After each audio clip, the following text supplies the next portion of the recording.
It's 38 minutes tonight, 26 points. Melo doing it all as well 19 years later. LeBron scored 26 in his return from the ankle injury. Let's hear from him. Hey, LeBron, that fourth quarter, we've seen the screen roll with AD so many times. Just wonder what Melo adds as a floor spacer and as a catch-and-shoot guy. A threat. Yes, he is a sniper. We call in our league guys that don't need much airspace to get it off because there's quick trigger, and it creates so much space for myself, Russ, and AD to work our pick and roll magic. When you have guys like Melo and guys that can space the floor and keep guys honest on the perimeter. What were you seeing defensively in that first half? What were some of the things that had to be cleaned up? Turnovers. I mean, when we don't turn the ball over, we're a pretty good team.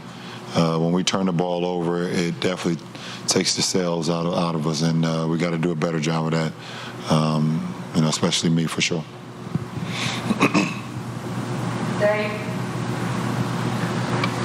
LeBron, I think it's only the fourth game that you and Russ have played together, but there were moments, particularly the way you guys closed out the first half, where it just seemed like your synergy was really strong, finding each other, both going breakneck speed.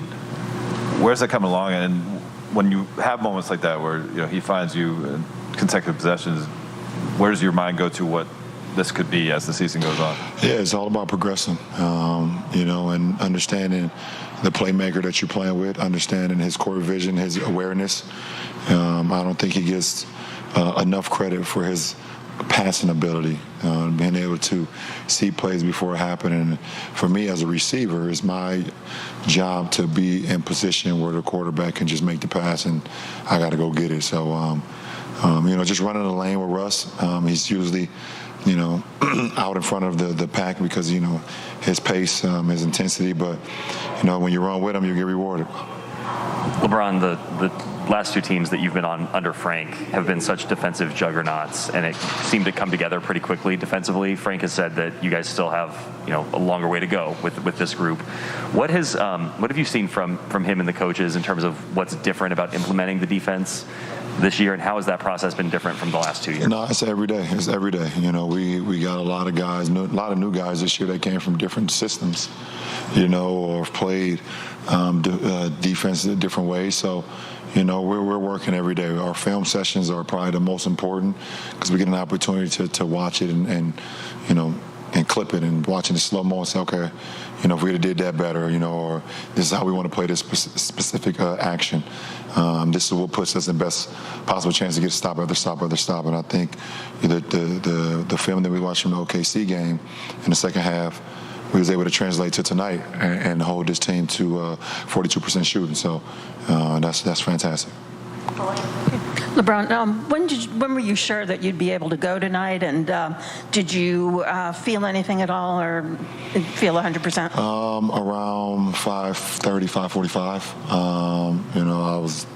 I felt pretty good at that point, and I was doing a couple tests on my ankle behind closed doors. And, Mike Mancias looked at me, and I looked at him and just gave the nod. And, definitely feel it a little bit right now, but that's just the adrenaline wearing off. So, but it feels a lot better post-game today than it did post-game Sunday when we played Memphis. Hey, LeBron, good to see you again. What were your first impressions of Evan Mobley? He's going to be a damn good basketball player in this league, and I've seen it. I've seen it. It's so crazy because he was just playing against my son a couple years ago. This is weird. It's getting more weird by the day. He's playing against my son in the playoffs 2 years ago, and obviously we've seen what he did in the tournament. Just electrifying, and they got a good one. Cleveland has a good one. They've done a great job over the years in the draft, I'll say. Marla on Zoom. LeBron, sorry about an error question, but I just wondered how the House 330 is going. Is there a timeline on maybe on that? And I'm just curious, with all you've done for Akron, has any other athlete kind of asked you about maybe starting, a project like that for them? First first, to answer your question, we have a timeline, but we're not rushing it because our families mean that much to us that we don't want to rush anything that we do down in Akron. So, but we're on pace. We're on pace, and we love everything that's going on inside House 330. So, looking forward to that.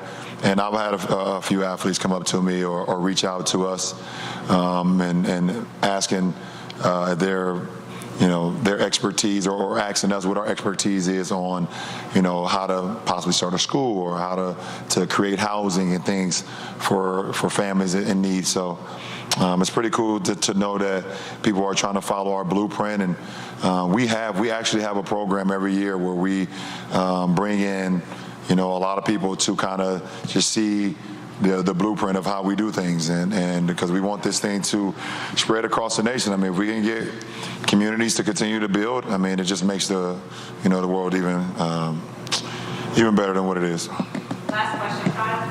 LeBron, have to give Dave credit for this. He said earlier today, today's the 18-year anniversary of your debut in the NBA, and you played more than half your life in the NBA. I was wondering, especially against the Cavs, had there been any opportunity today to reflect on that for you? No, I did not get any opportunity to reflect on the anniversary of my first NBA game, but now I do, and it's just a treat. I mean, to be able to play the game,